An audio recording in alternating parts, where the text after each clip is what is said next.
how a food is handled after it's been grown is as important as how it's grown. I would have to specify and highlight what types of foods would have to be grown, what varieties, to benefit people.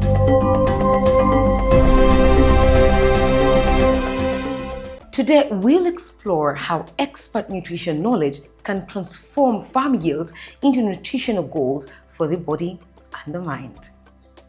Welcome to a new episode of NTV Seeds of Gold. You find that if you ate something a bit raw or high in fiber at dinner time, you might wake up feeling more energized. Having something that's maybe say fruity at breakfast, because the fruits first of all have plenty of moisture in them, so they have water that can take it down gently. They have plenty of natural fiber to make it easy for you to pass your stool. They have energy, the carbs in there. People think fruits are just fruits and minerals and vitamins, yet they have carbs in there. So people use drugs, injections, surgeries, whatever it is, might just use food.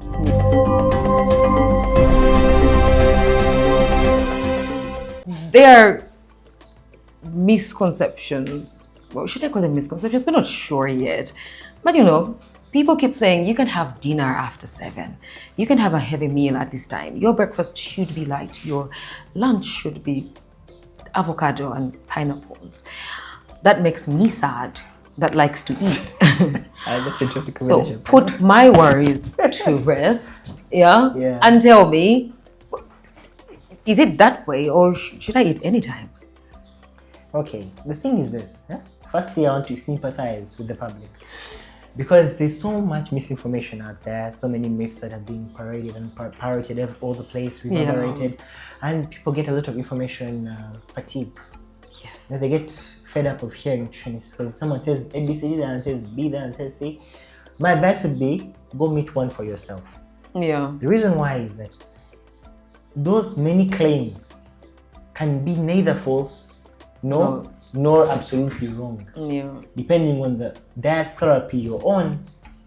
So different people require different recommendations. So the danger is that people get information for therapy when you're doing what we call public health, public information for everybody. Now, people get all that and then they get confused because they can't put it together in a practical manner. To dispel that, time you eat food is very important. For example, I'll say people's breakfast should be 10 a.m. A nice breakfast. You've actually had a fast. You slept and then woke up and you break that fast. You shouldn't want to eat so late in the night. Back up. Many people do not know why it's called breakfast. You just told them. You break the fast. Yes. So you break the fast. There should be a fast of sorts. You can't say you ate at midnight, at 2, at 3, then again you eat again 7 a.m. Why are you attacking me? What's your point? If the shoe fits. I will take it. Wear it, Cinderella.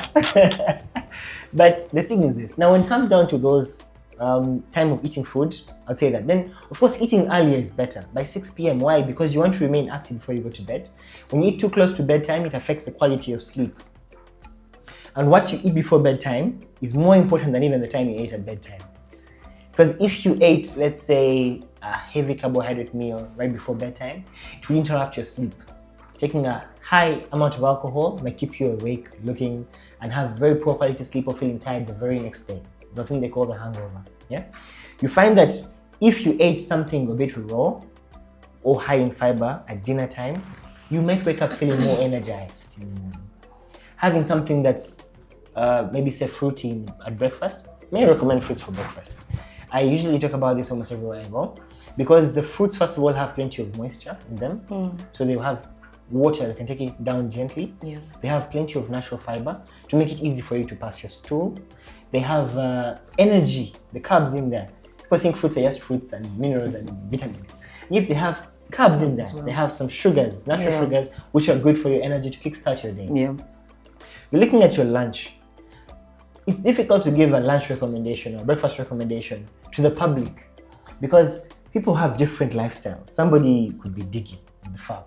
You can't expect them to have the same breakfast as somebody who wakes up just on their desk to type. You get that? So those are two different people. But I would recommend generally for the corporate person. For the farmer, it could be a bit different. Maybe a heavier breakfast would work. Yeah, because you're going to have an active day. You're going to be walking in the field, Yeah. and you might eat your next meal at 4 p.m. True. depending. So everybody's lifestyle is different. Not one size fits all.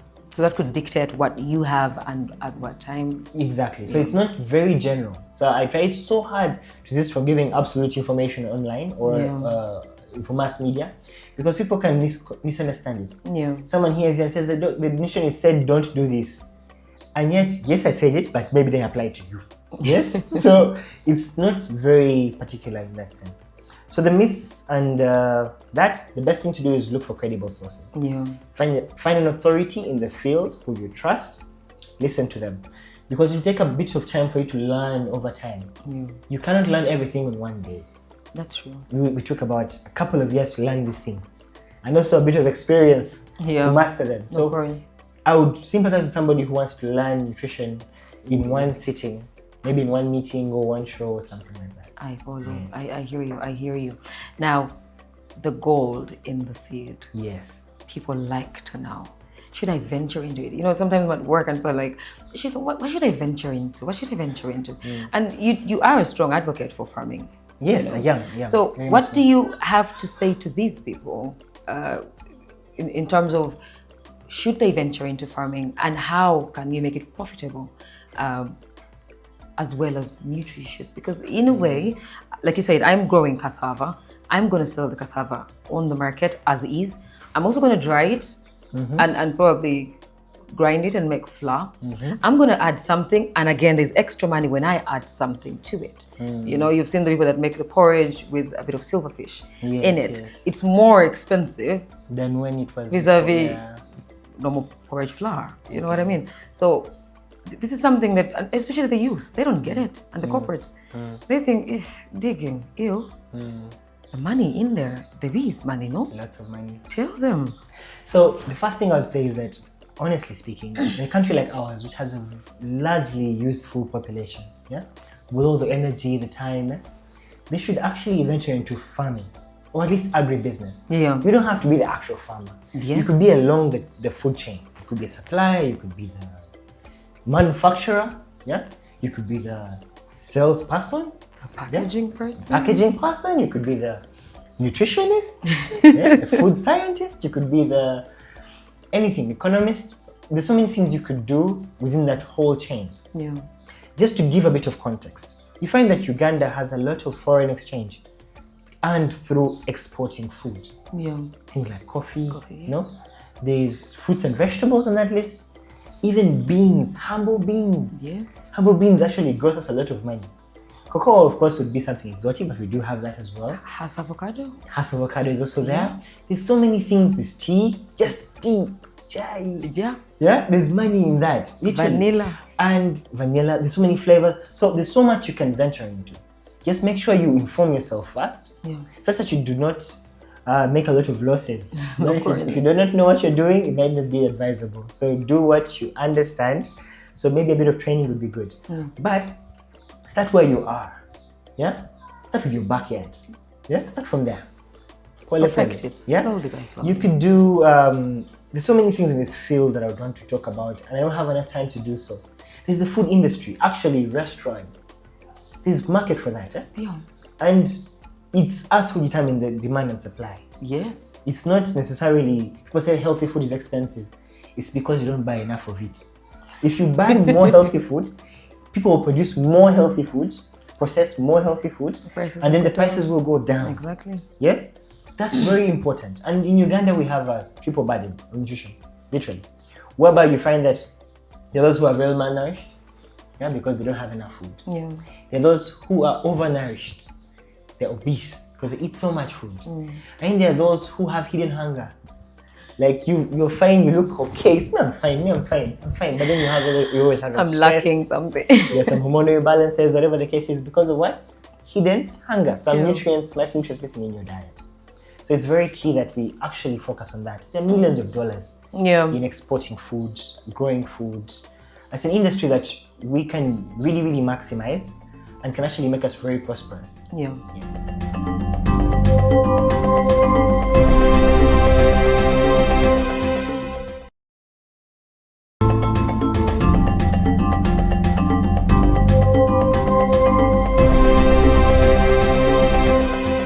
for some people, the meal plan is a lot easier, Yes. especially people in the corporate world. Just give them a meal plan so they It's a know meal that. plan. You tell them how to do it. Yeah. What to have for breakfast, lunch, and dinner. How that helps somebody is that it takes away the stress. You know, that stress of what am I going to eat? Am I eating healthy? Yeah. But now I'm skipping meals. Then there's so many fads, so much Google information and AI, and it's not necessarily what would help someone individually. That's true. It's true that the general principles that help everybody, but I feel like at least once in somebody's lifetime, they should meet a nutritionist or a dietitian to know what works for them specifically. Yeah. Because there are simple things you can do in your lifestyle. You could prevent this illness before it happens. So what I do is I merge that gap between the food industry and the health industry. Just a merger. There is something you mentioned, a demonstration. That is very, very key. And I will test and let them know, you know. But before we go there, Yes. this is something people tend to ignore. When you mentioned you need to see a dietitian or a nutritionist to tell you what foods or diets work for you. People do not know that their blood groups are affiliated to what they can eat and what they cannot eat. Someone will keep saying, I'm failing to lose weight. And I'm not on carbs. I'm not eating this, I'm not eating that. But your blood group is like, woman, I just want beef. Just give it. You know? So is that a myth? Is it a fact? Or what are we going to do there? Yeah. Now the beauty about food and nutrition, it's a very broad science. Yeah. I'll tell you, for example, the one you're talking about is a particular sector called the nutrigenomics. How literally genes affect your nutrition. Yes. How you process food, how many enzymes are available to break down that food, and perhaps what foods your body would better use day to day. Now, whereas that research is very, very, contemporary right now, everybody's focusing on that. It's a very good frenzy. And I do say that it's very valid. Yeah. That I've seen people who have gut issues. Not every pain you feel in your stomach is ulcers. That is just for the viewer. Yeah. Sometimes it's just a stomach sensitivity, because of the food you keep eating. So it is true that the genetics does affect the food you can eat and cannot eat properly and digest. However, I'd like the person out there to focus on simple things, to simplify it. Think about variety. Think about colors. Think about diversity. It makes it easier for you not to think about meal planning. Because before nutritionists came, people were eating and they were fine. That's all. The challenge is that nowadays, because of a lot of culture changes, people don't have the same culture, people don't have the same environment they grew up in. Things have changed. We don't walk as much, we don't stand as much. Yeah, so that's why now the need comes in to plan. Because on your busy schedule, a person who digs doesn't need the same number of carbohydrates as the person who sits down in an office on a chair and a desk. So you have a lot of debates. Say we go from the northeastern region, they'll say for us we are from maybe Karamoja region. For us we eat meat, we drink the blood, we do the milk, that's what we do. Yes. And yet the person is now working a desk job in an audit firm. And they can't do and that. Works transnight. So they become obese and then get more issues. So you have to change based on your lifestyle. Yes. That's true. So the meal planning makes it much easier. So there's programming as well. Programming is different from meal planning. Meal planning is that I want to lose weight, make for me a meal plan. Or I need to eat healthy, meal plan. Then programming is whereby a series of meal plans are made for somebody, whereby they help them maybe lose weight if they want to lose weight, help them reverse their blood sugar levels to normalize them. Yes. For those who plan to have normalized blood pressure, so lifestyle changes are input in there, and then you have a lifestyle change that helps someone get much better and healthier over time. Of course. Yes. So it's imperative to change your lifestyle. It's also very important to change how you make those meals. Am I right or am I right? That's We very can't be correct. frying everything, ladies. No, we cannot do that. So we're going to go to the most important part, how to prepare those meals. There's a demonstration around the corner. I cannot wait. I don't know about you, but I'll tell you how it is. I got you.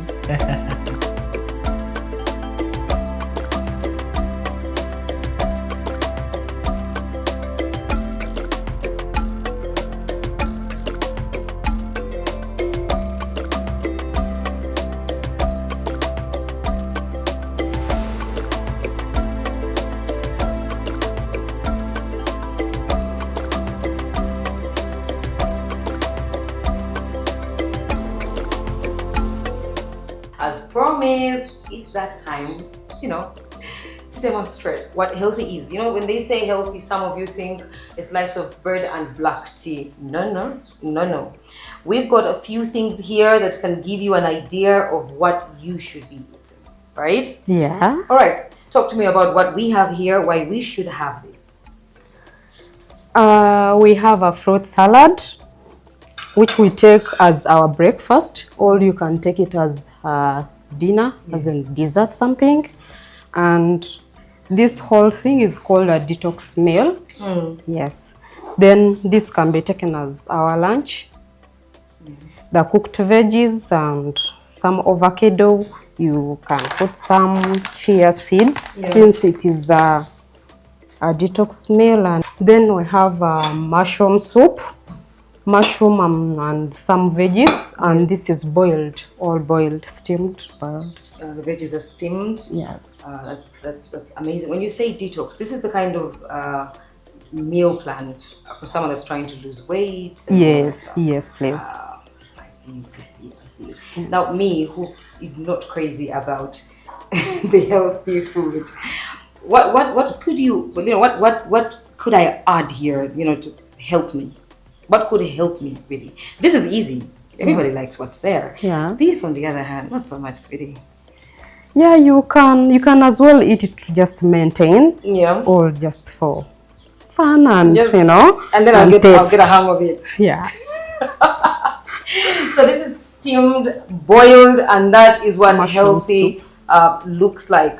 Is there something else someone could do? Like sometimes someone wants to be healthy, but mushroom is not their portion. So is there a way they can make their chicken, clear chicken, but still healthy in a way? Yes, you can do chicken soup. Yeah. You can do carrot soup. You Yeah. can do pumpkin soup, And just have it zucchini, boiled all and- that. Yes, And please. it will have the same effect.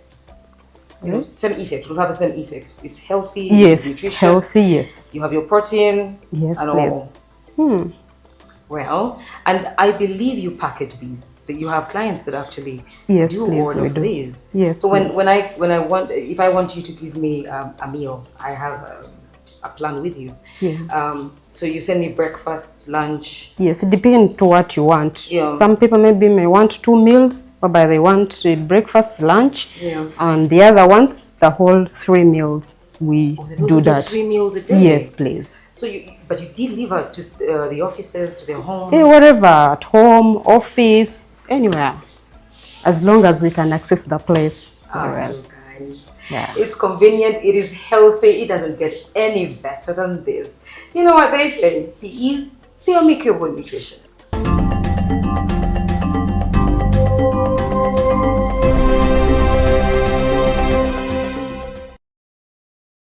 Tonight on our Farming Opportunities segment, our farmers get expert guidance on crops that are especially beneficial for one's health and specific farming practices that could maximize the nutritional content of crops.